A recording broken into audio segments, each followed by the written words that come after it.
Okay, so in this section, we're going to build the heavy current router box. That's going to be a breaker box that we punch some of the ports out of for stuff to come in and out. And this is going to be, I'm calling it the heavy current router because it brings power in off of the power supply that's dangerous and comes into here, and we pull a line off of each one to go into the relay box, which will sit above it. So all of the lines that need to be controlled by relays are gonna go into here, and then they're gonna come out and route through the relays and back in, and then out of a third port that will take them out to the peripheral devices like the 2 solenoids, the water pump, and the fans. And so this next section, we're gonna spend building out that breaker box, routing the lines through it, and mixing them up and splicing them in with wire nuts. All right? Okay, so before we go nuts building the breaker box for the high current router breaker box, we'll need to chop up some extension cords first so that we can do the proper splicing with our wire nuts in order to route the electricity to the peripheral devices. So for the most part, there's going to be one that comes out and goes to the fans, and that will just have a break in it that runs to the relays. And then another one's going to go for the water pump. And then there's going to be 2 more that go out to the solenoids, but these will share a power and a ground. So only one line will come in and route into these 2, but whereas these will have their own high power lines. And then this one right here, we're going to chop into 2-foot lengths to go to splice into these to pull them out and through the relays. So there'll be a 2-foot length coming off each one of these. For these sensor ones, or for these peripheral lines that are going out, I got a 15-foot cable. That way there's a good, 13, 14 feet coming out of the bottom of the control box, and that can go out to those peripherals. And so the way that we're gonna chop them pretty much is we want the peripherals to be able to plug in like normal appliances. And so we're gonna leave the female end out in the yard that is able to be plugged into by the peripherals, which means we'll want the long side to be on the female side. So pretty much the way that we're going to format all of these is we're going to take the male side and about a 2 foot down, about 1.5 foot down, or any place in there that you feel comfortable with, you're actually going to cut that wire, and then this is going to come out of the power supply and then up to the cut, where it branches off with a 2-foot link out to the relays, and then back out where it has 13 feet until it hits the female end. So again, you cut this side a foot deep in, comes out of the power supply, through the relays, and then has a long cord for your peripheral to plug in. I'm gonna chop 4 of these like this right now, and I'm gonna chop 4 links of 2 foot in order to run to the relays. I'm gonna go ahead and do that off camera, and all of the details for this are also in the documentation. Okay, so I'm gonna do one example of cutting and splicing in the proper cables for one of these peripheral extensions. So you take the male side in, you cut some length off fairly short, that way the long side is on the female end. Then you're basically going to split that cable, and then depending on what kind of cable you got, this is extension cord, I forget what its exact width is, but you want to chop enough to fit into the screw nut and just pull it off. And a nice set of strippers is invaluable in this process. Right now I'm going with 12 gauge, I don't know if that's right. 14 gauge works pretty well too.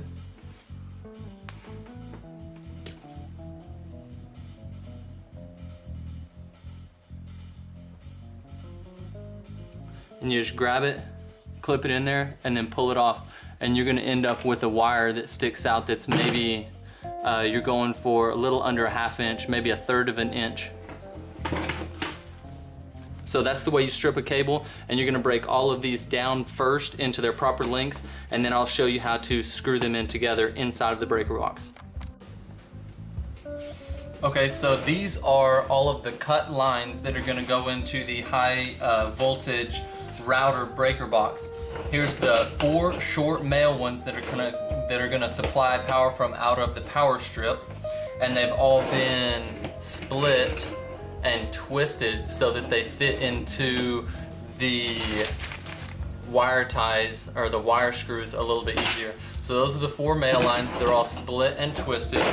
These are the 4 relay lines that will branch these out and go to the relays. They are each split and twisted. And then these are the 4 longer lines that will go out to the that'll go out to the peripherals right here. Each one of these is split and twisted as well on the ends. So 2 of these, the male short ones that are going to be coming out of the power supply, can actually be removed because their power will be coming from a water solenoid power supply, which is, I believe, 24 volt, 24 volt, 0.65 amp, as opposed to the 110 that's going to go to the fan and the water pump for the fertigation system. So we can take 2 of these that would be coming out of the power supply, and we can take them out of the equation because this one's going to replace both of them. So now we'll need to open up this guy. This, of course, came from the sprinkler unit timer that I bought at Lowe's that's in the documentation. This is the power supply for that timer, and I just opened the box. It's a gray box about this big with a picture of a timer on the front. I just opened it up and pulled the power supply out because I want to splice it and modify it, and then I set the timer aside. So in the next step, I'll go ahead and modify this, split out its ends, and strip those as well so that they can be routed into the high voltage router breaker box as well as input power, along with these 2 110s for the fan and the water pump. Okay, so now that we have all the wires cut and everything's ready to wire nut together, we'll want to prepare the actual circuit box to have all the wire ties in and have the proper lines coming in and out. The way that we're going to do that is we're going to open up 3 of the ports. These come sealed and they need to be broken out. And so one port we're going to have lines coming in from the power supply to mix in. We'll have them coming out of a second port right here up to the relays. The relay breaker box will be on top of this one, and so they'll go in there and come back out into here, and that'll be its connection to the relays, routing through the relays. On the other side of this breaker box, we're going to want to punch one more hole for the output lines to come out. The output lines, of course, are going to be the longer sides of the extension cord that go out to the female connectors and out to the peripherals. The way that I'm going to break these out, I have a I think this is galvanized steel pipe. Any sort of piping or wooden dowel that will fit into that hole will work. I'm going to go out onto the concrete or some other hard surface, and I'm going to basically bash it on there until the port opens up on the inside right here. This will stab through. All right, I'm gonna go do that, and I'll be right back. Okay, so this is a section on how to properly route the electricity through the relays and out to the peripherals from the power supply. So I have punched an outline or an out port. I've punched a relay port, and I've punched an in port for things power supply related coming off of the power strip.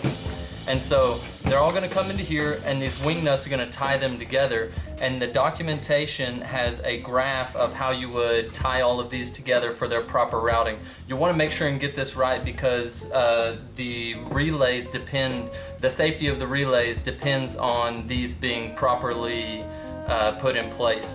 And so the way that you're going to do it pretty much is you'll take one of these. These are the cable supporters, cable screws that hold lines together as they go into breaker boxes. you'll need 3 of these for this specific breaker box. Unfortunately for this, I bought the wrong size. I bought the one that goes into this small port, and so I needed a little bit bigger one. I'm gonna come back later and put the proper size on there. But the way that you wanna do it is you wanna put this wire holder, screw it into place tightly, and it has a clamp that goes on top of it. A clamp that goes on top of it that's going to hold the wires. You can clamp it down with a screw and it will it'll clamp down and hold the wires. These are going to be going out to the peripherals, so it's really important that they stay tight, and the pressure when these lines are pulled is not put on the wire nuts. Okay, so in general, you're going to put the supporter in place in the box and then run the cables through. I'm going to go ahead and wire this without them, but know that that's important, and it's listed in the documentation, the right size to buy, and yeah. Alright, so all of these lines go through here, and in general, this is kind of like this is a longer process. You pretty much just want to take these lines according to the diagrams and split them out to the proper relays. Okay, so let's see. These are the 4 for the peripherals. So you're going to want to pick one like the fan. The fan is going to have a 110 volt coming into it. This is the 24 volt 0.65 amp, and this is going to be the 110 coming into it. So you want to pick an input for 110 and then an output for the actual peripheral. And you want to break one of the lines and go out to the relay. In general, you want to break the positive line. You don't want to break the ground. So I'm not sure on these. They're alternating current, and so I think it's one way or the other. I believe the side with the lines on it, you can see in either one of these, the side with the lines on it is going to be the ground, and the side with smooth is going to be the power. I don't know if that doesn't really apply in AC, but okay. Alright, so let's see. We'll want to take the 2 grounds and put them together. That way, no matter what happens, it always has a ground. And you twist them together pretty much.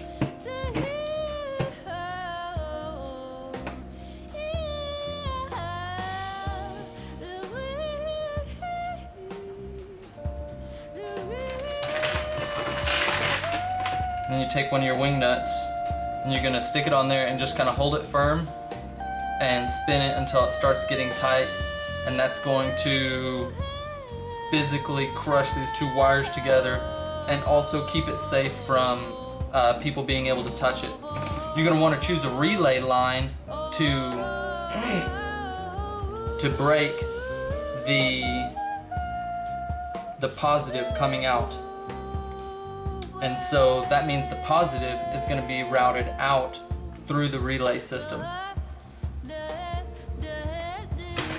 So you twist some of those together.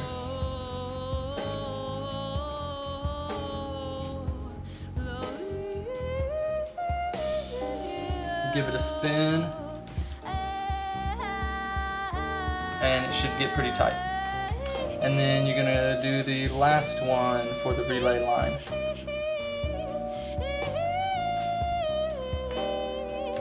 Make sure they have enough space when they're gapped too.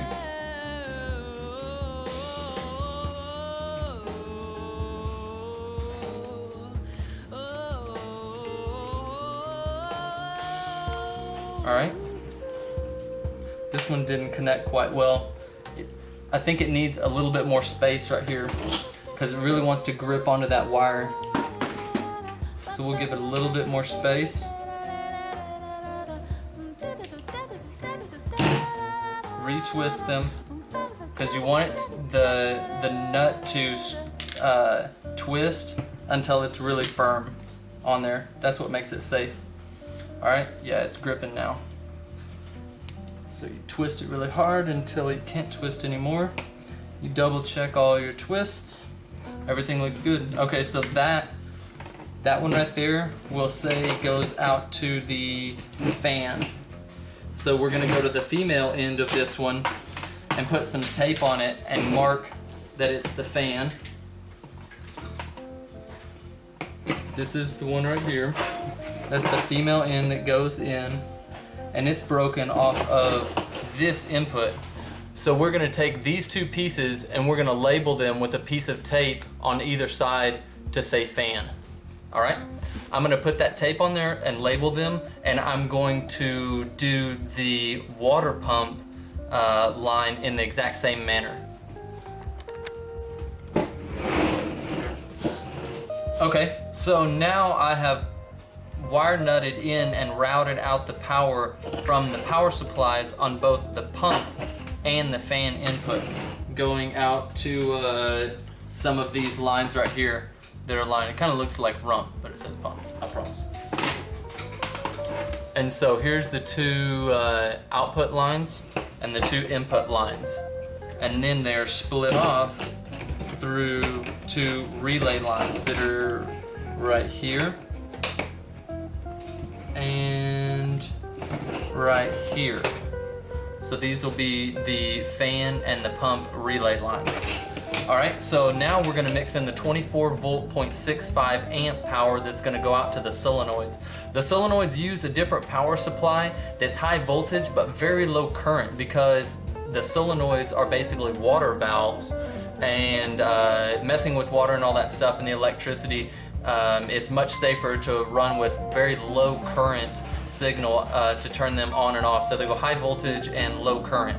So the trick here is we want this 24 volt 0.65 amp power supply coming in off these two stripped wires right here to go into both of the output peripheral lines for the two solenoids, but we want to break them off separately to two different relays. So what we're going to do is we're going to take the positive line of this one. I don't think there's a positive on AC. I forget what the terminology is for that, but there's basically like one line is a ground, or I forget what they call it, but one is marked with a line just like on your extension cords, and then one is blank just like the smooth cable going on your extension cord. And so what we're going to do is, since we're breaking on the power side, we're going to go through the one, we're going to take the one without the line marked on it, and we're going to branch that out into two different powers. One to be wired in for the two different relays for the two different solenoids. And again, the graph for this and the wiring diagram is in the documentation. So maybe that'll help out in combination with this video. But it's important to get these correct, because this is going to be the routing of electricity out to your peripherals.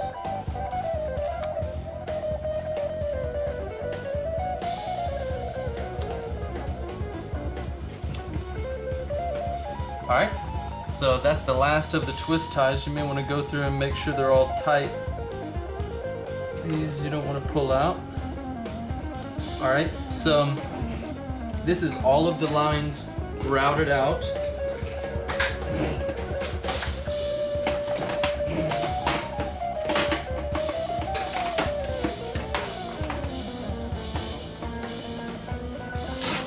And each one of their outputs labeled.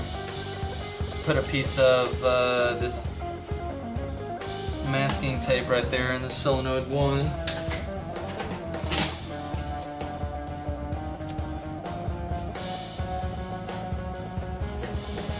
Solenoid 2.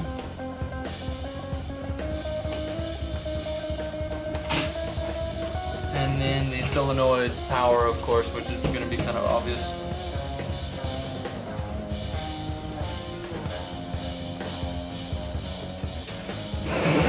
Okay, so one thing you want to do for sure is make sure that these are in place correctly, which I don't have the right size of. These should be coming in through that metal port, and at this point you can kind of size up the amount of cord that you're going to need, kind of wrap it in your hand. You want to put a wire tie around it like so, to make sure that they're all kind of collective and none of them are going to be pulled on individually. So I just put a small wire tie on there. And then once you establish that you have enough space for all of them to kind of be crushed down into place, you'll have this thing, all of the wires coming through this. You want to take your plate for that, put it on top of the wires, and then each respective screw on each side, and bolt them down to hold them tight in the side of the breaker box right here, so that nothing's pulling on the inside of these wire nuts. That'll keep it a lot safer.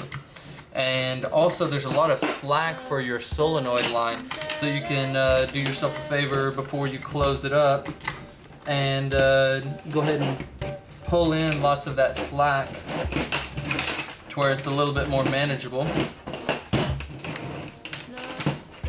And you can take that, kind of roll it up, and give it a little wire tie.